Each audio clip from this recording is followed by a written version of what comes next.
or in the wrong way, it becomes poison. Like patience, not to retaliate and all this, because you're too cowardly, and it festers and it eats into you that you're not reacting, but you kind of console yourself. I'm practicing patience, everything is impermanent, and it's empty anyway, but here's, then it becomes poison. Then this beautiful method, if nothing transforms in here, turns into poison. Yeah. And then again, there is, when we talk here about ethical conduct, as if it is a simple thing, and as if it is clear-cut and prefabricated. It is not, because so many factors go with it. So the main thing, we concentrate on the action, because, as you say, me also, I come from a Judeo-Christian background, the 10 Commandments, which I didn't even know. I only knew them because, in Switzerland we have this House of Religions, and then what we do, the religions, like I get a text from a Jew, for example, a short text, and then I have to give my Buddhist view on it.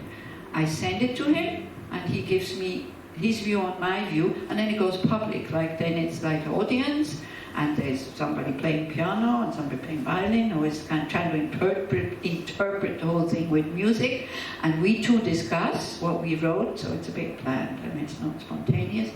And then the public, they also give their opinion. Then we all eat together. It's usually about 20, 30 people, and we continue discussing. So I got the text of this when Moses came down from the mountain. And there was thunderstorm and trumpets and blah blah, and people were frightened and said, we don't want to listen to him. I thought it said we don't want to listen to him, but it doesn't say. It says we can't hear him. And I thought it said we don't want to listen to him, because I have, me, I was already going very far. He was coming down with the 10 Commandments, so first I had to look them up. Then I went a bit like, oof, this whole thing, nobody else but me, and if you go, anyway, so for me it had a lot to do with fear, and I was saying that I don't think that, making somebody afraid, also it looks, when you think about karma, and it looks like it's fear, but it's not, it's compassion for your future being. That's what it should be, not kind of this panicky fear, then it will work. So we discussed, these rules, commandments. Is it working when somebody else says you're not allowed to, you have to? And then we discussed the relationship you need to have to this person. Yeah? And it's good to have an authority who tells you what to do and what not to do. But you need to respect that authority. And the respect needs to come from here and not just demand from there. So this is what we discussed. So it's a tricky question, as you say. It's difficult, so I don't know. Yeah. I like to read the commandment in a Buddhist way, saying, I am the God first, and then, for example, not stealing is be mindful for not stealing. And yeah, I'm talking about the first four. Read it the same thing. Well, I know other God next to me, and I don't remember the other ones. I was a bit, oops. So like this. No picture, no status. Yeah, exactly. There's no picture, no statue, I didn't know them. Because my parents were not religious, so then, of course, we went to religious, we had once a week, we had to go Protestant. My parents then chose Protestant because they said it's easier than the Catholics, but, we didn't do anything. So it was just on the paper. Because of it in Israel, it's so sensitive, the status. Yeah, exactly, and the prostrations and all that. So this is why I understand, if you don't want to prostrate, it's fine. And the statues also, you find that, no, you shouldn't do it. It's very deep, these things. Even if you're not religious, it's quite deep. And then the rest with not stealing and all this, not taking the neighbor's wife, that's okay. This I felt, of course, that's... Huh? Respect your mother and father. It's like, you can find many Buddhist things in there also. But the Buddha didn't say you have to believe what I'm saying. He actually said, don't believe what I'm saying. But listen and then use it And also again, then we say, okay, so why are we sitting here if we don't believe? He said, don't believe what I'm saying just for the words, but try to find the essence, what it means. Then try it out. Try it out and see if it works. If it works, fine. If it doesn't work, then don't do it. Yeah? So, you see, Buddhism is not a belief or a devotion system. Buddhism is an Erfahrungssystem. Buddhism is a system of experience. You need to experience it to see whether it's true or not.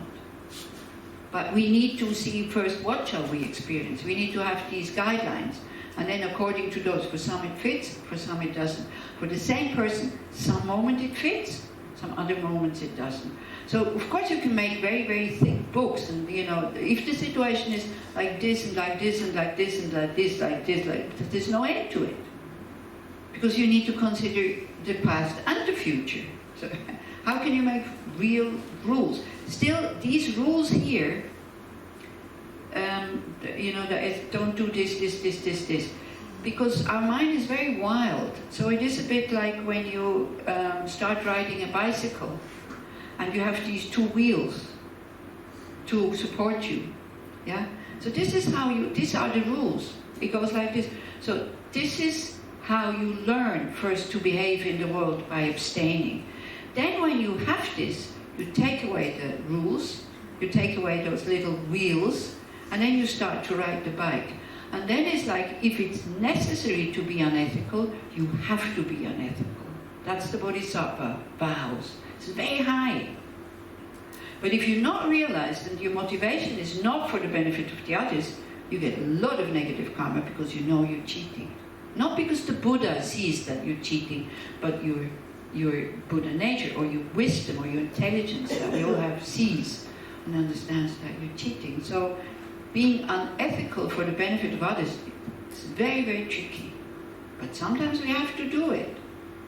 You see, then there's also these sayings, don't give up the happiness of 10 for the happiness of 1. Now what do I do with this, you know?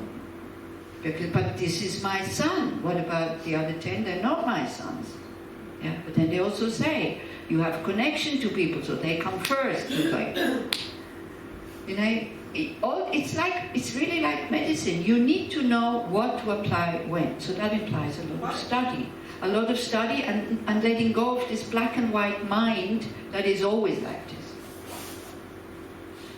To let go of this, to kind of adopt the mind. Yes, there is always a yes but, no matter what. Because why? Because we don't understand reality.